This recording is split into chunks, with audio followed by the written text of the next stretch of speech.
The Crown's Weight. Chapter 1: The Tomb of Salt. The tomb's doors split like a broken jaw. Kael shoved his shoulder into the seam, iron gauntlet grinding until stone groaned open. A rush of air sighed out, salted sharp, sour with rot. "Smells like a charnel pit," Risa muttered, torch raised. Her sword rested on her shoulder, edge scarred from a dozen raids. "Quiet," Kael said. 7 in all, they entered. Risa close, quick as a drawn blade. Darren in rust-patched plate, every step a groan. Brannick with his split lip and battered shield. Garen the boy, eager and green. Arendor, the old priest, half-blind and muttering. And Joran, the scribe, notebook clutched like a talisman. Kael brought up the rear, axe in hand, listening to his men's breath echo too long in the spiral. Another tomb, another fool's errand. Gold never lay easy, and nothing buried wanted to stay that way. The stairwell curled downward. Salt crystals bloomed on the walls, catching torchlight in cruel shards. Every bootfall creaked as though the steps were hollow. A hiss broke the silence. Steel rasped free. Joran yelped. From a crack in the wall, snakes spilled pale and blind, tongues flicking. They slid across boots and vanished into dark. "Bloody worms," Brannick muttered, trying to sound steady. "Salt keeps what crawls alive," Arendor whispered. His milky eye shone in the light. "And what crawls feeds what sleeps." The words lingered in Kael's skull like grit in water. They pressed on, steps grinding, torches spitting. Twice a stone clattered ahead and froze them. Once a step cracked under Brannick's weight. Each corner felt like something crouched, ready to spring. The passage widened into a hall. Pillars rose thick as towers. Torchlight ran across wall reliefs. Figures bound hand and foot. Mouths stretched wide in silent screams. Salt crystals encrusted their eyes like frozen tears. "What is this place, priest?" one of the mercenaries asked. Arendor's voice came low. "The Tomb of Salt. They buried oaths here, and the kings who broke them." "Kings?" Darren's voice wavered. "They buried kings here?"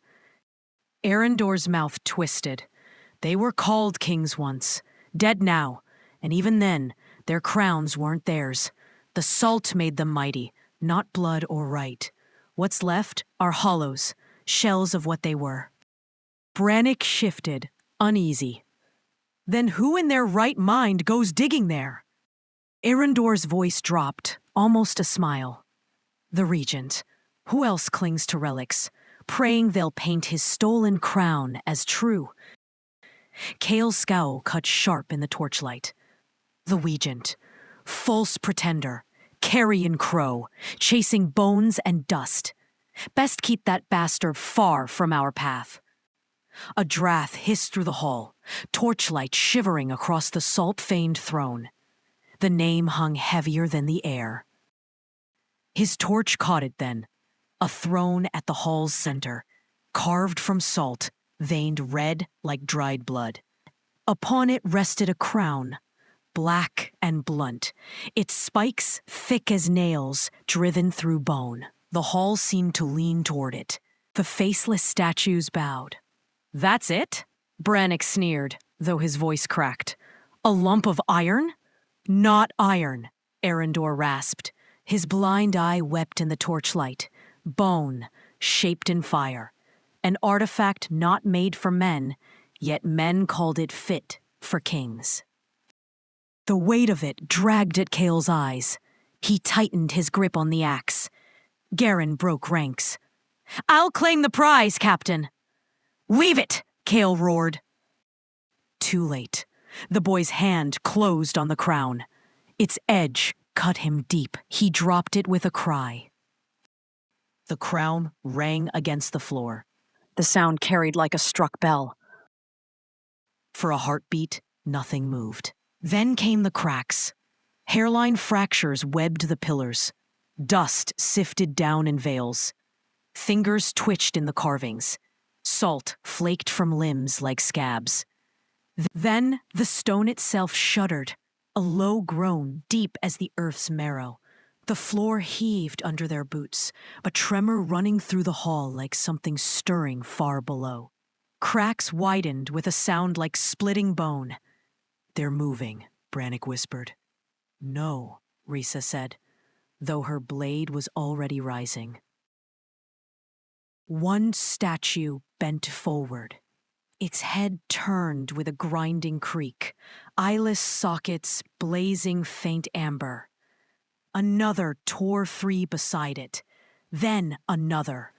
The guardian stepped free, half stone, half corpse, torsos fused with crystal.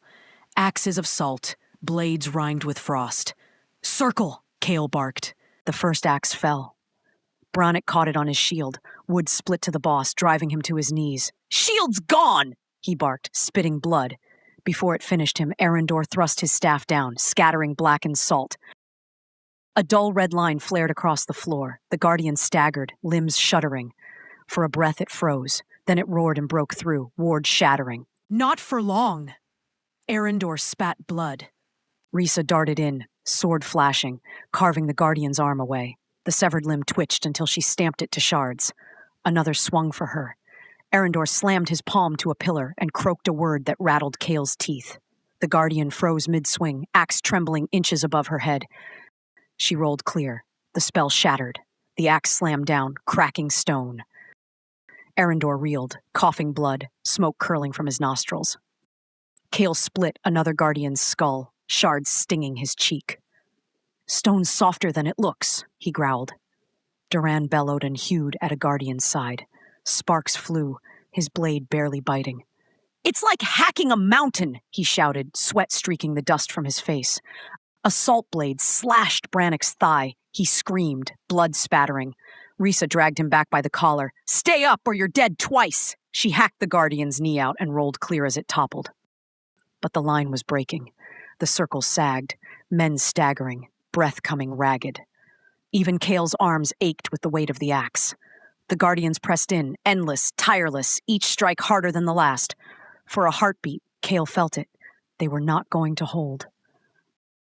Joran cowered near the wall, torch high, notebook clutched. His hand shook as he scribbled a single word again and again. "Kneel."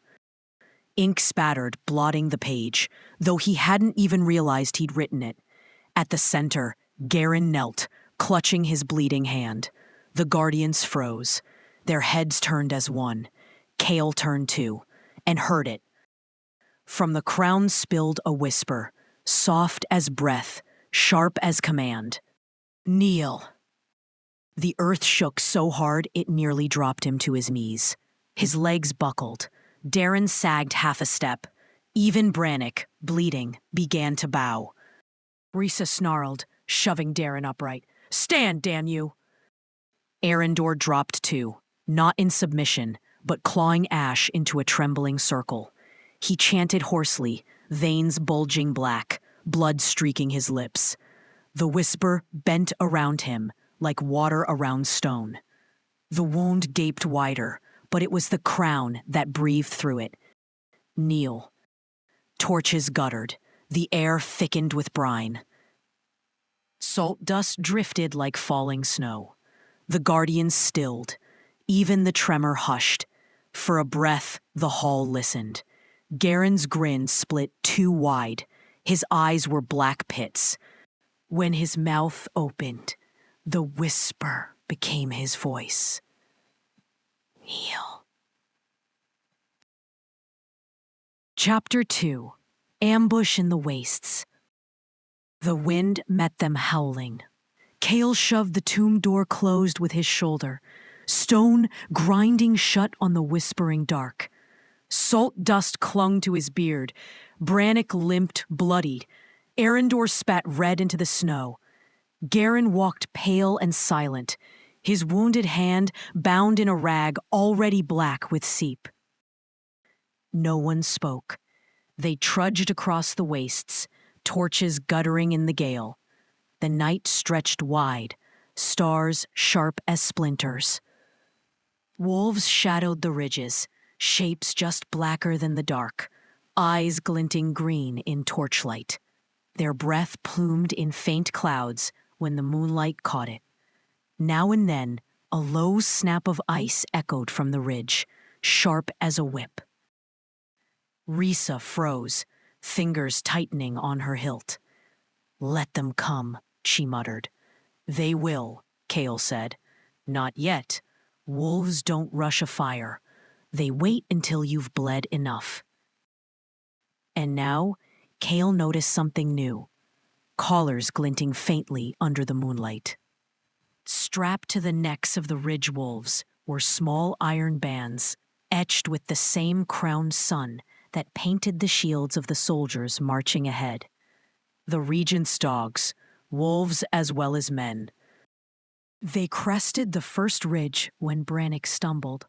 Blood ran freely from his thigh, soaking the binding Risa had knotted. Kael bit back a curse. They needed fire, shelter, time, and the wastes gave nothing but wind and ice.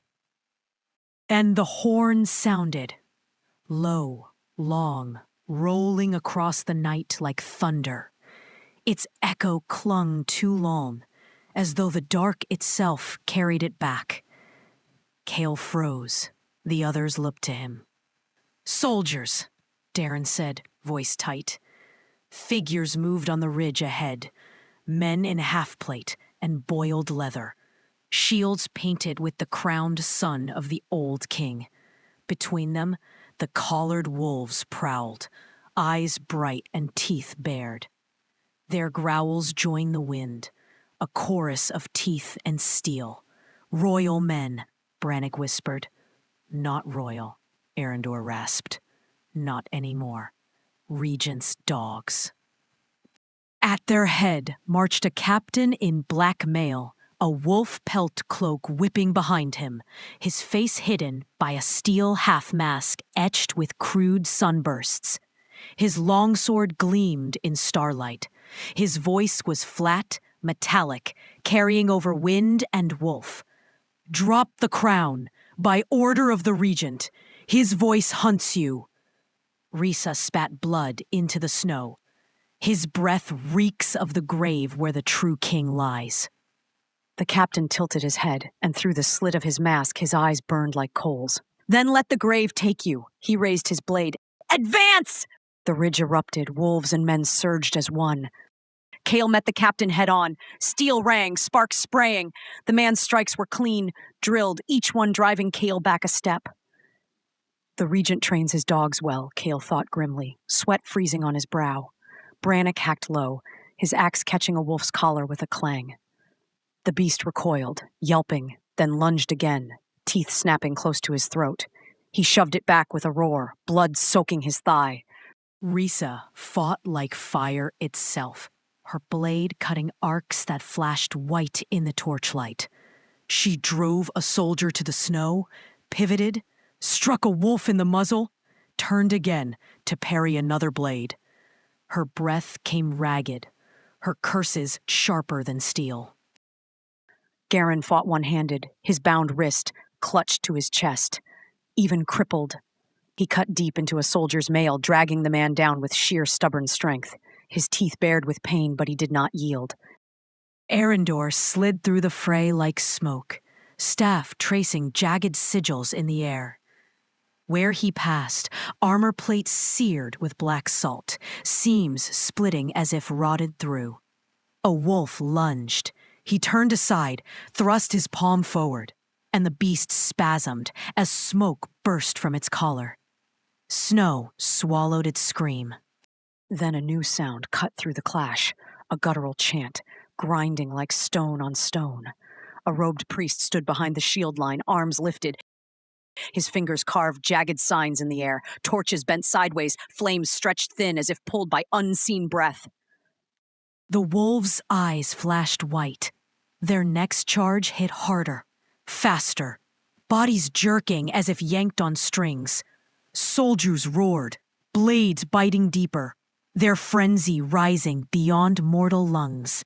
Kael felt it, the chant pressing at his chest, driving his heartbeat out of rhythm.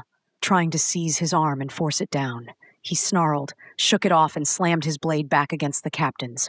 Sparks burst, blinding bright. The captain pressed close, voice a rasp under the mask. "The regent does not forgive! Yield now, and your deaths will be clean!" Kael shoved him back with a roar. "We've no use for clean deaths." The fight tore across the ridge, a storm of steel and bone. Blood streaked the snow. The chant deepened, vibrating in their teeth. Wolves snapped and howled. Soldiers pressed harder. The captain's blade never relenting. Then, a whistle split the chaos, shrill, cutting, impossible to ignore. The wolves froze. Some yelped and bolted, others slunk back to the ridge as though leashed. Even the soldiers faltered, blades wavering, eyes glazed. The chant faltered, guttering like a flame in rain. "Now!" Risa hissed. They broke from the press, cutting down the slope, every step a stumble through churned snow. The captain's masked face glared from the ridge as they fled, the priest at his side still whispering broken syllables. At last, the wastes fell silent. Only the wind moved. They collapsed in a hollow, bodies heaving, blood steaming faintly in the cold. Brannick groaned. Garen tightened his bandage. Risa leaned on her sword like a crutch. "They'll come again," Brannick muttered. "They always do," Kael said. And from far across the wastes, the horn's echo lingered, low, rolling, endless. Not a sound, but a promise. Chapter 3. The Kneeling Village. The storm slackened by dawn, leaving the air sharp as glass. They crested a low ridge and saw what looked like the remains of a village crouched in the hollow below. Half the huts had collapsed under snowdrift. The rest sagged like broken teeth. The place looked lifeless, too still, as though sound itself had frozen. Risa slowed, eyes narrowing. "We go around." "We can't," Kael said, voice hoarse from the march. "River bends east. We blues a day." "Better a day lost than a horn blown to the regent," she snapped. "Villages mean eyes, and eyes mean dogs on our trail." Arendor rasped, his blind eye watering in the wind. He only muttered a word in the old tongue, too faint to catch, and kept walking. They descended in silence, boots crunching ice. No dogs barked, no hammer rang, no voices carried. The huts loomed mute and sunken, as if the snow itself had smothered them. The villagers noticed them only when the band reached the well at the center. One bent figure stirred, cloth-wrapped and hunched. Its head turned, slowly. Then, without a word, it sank to its knees. Another followed, then another. Within breaths, the entire square folded forward. Men, women, children. Each dropping as though pulled by a single unseen hand. Cloth rustled, knees struck snow, faces pressed into frost. Kael froze, hand brushing the satchel at his back. Risa hissed, "What are they doing?" Her other hand gripped her hilt so hard, her knuckles whitened. "If one of them rises, I'll cut them all down." Jorn's quill slipped, blotting the page. His hand shook, yet the nib kept moving, steady as if pressed by another will. Jagged words spilled across the parchment. They kneel. All of them, soldiers, priests. Not to us, to the crown. He blinked, horror dawning, as though seeing the words only once, they already filled the page. His breath came ragged, keeping time with the dull thud of foreheads striking stone and snow. Arendor's mouth twisted. "Salt remembers kings. They know what you carry." He murmured something low in the old tongue, a fragment of prayer that tasted of dust and ash. The nearest villager lifted his head. Lips moved in a whisper too faint for the storm, yet Kael heard it as clear as a blade. Kneel. The same word the crown had pressed into his bones. His throat tightened. Move! Now! They passed through the husk of the village with blades drawn, though no blade was raised against them. Breath steamed from bowed bodies like smoke from extinguished fires. None looked up. A child peeked through her fingers as they passed. Her eyes were black, glinting with something older than fear. She tilted her head, whispering a syllable Kael could not place. Garen stumbled past, clutching the satchel. The girl smiled, a smile too wide, too still, and vanished behind the bodies as suddenly as she had appeared. Risa's hand clamped on Kael's arm. Did you see? Keep walking. His jaw clenched. If he stopped, he feared his own knees would betray him. Behind them, the kneeling foims did not rise, not until the band had gone. They climbed out of the hollow. The night stretched wide, stars sharp as splinters. On the ridges above, hulking shapes hunched against the wind. At first, they looked like statues half buried in snow. Then a wing twitched, feathers shuddering in the stormlight. Owlbears. Dozens of them. Their shoulders were broad enough to crush a hut, their claws long as scythes. Hunters, man-eaters, beasts no steel line could withstand. Yet everyone knelt, beaks pressed into snow, wings half spread, pinned as though by invisible chains. Their breath fogged in heavy clouds. A few gave muffled hoots, not cries of beasts but strained groans, as if their very bodies resisted the bow. Risa's voice broke thin, sharper than before. Gods damn it, even they kneel? Kael's gut twisted. Instinct screamed to raise his axe, to ready for a charge that never came. What stood above them should have been their death, yet now it waited in supplication. His grip loosened. Not predators, not foes, not in this moment.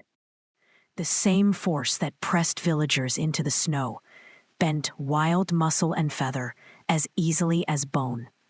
They answer the same command. Kael murmured, "Whatever it is, it's not ours." And even with the wind in his ears, he felt the village's gaze pressing from behind, heavy as the crown against his spine.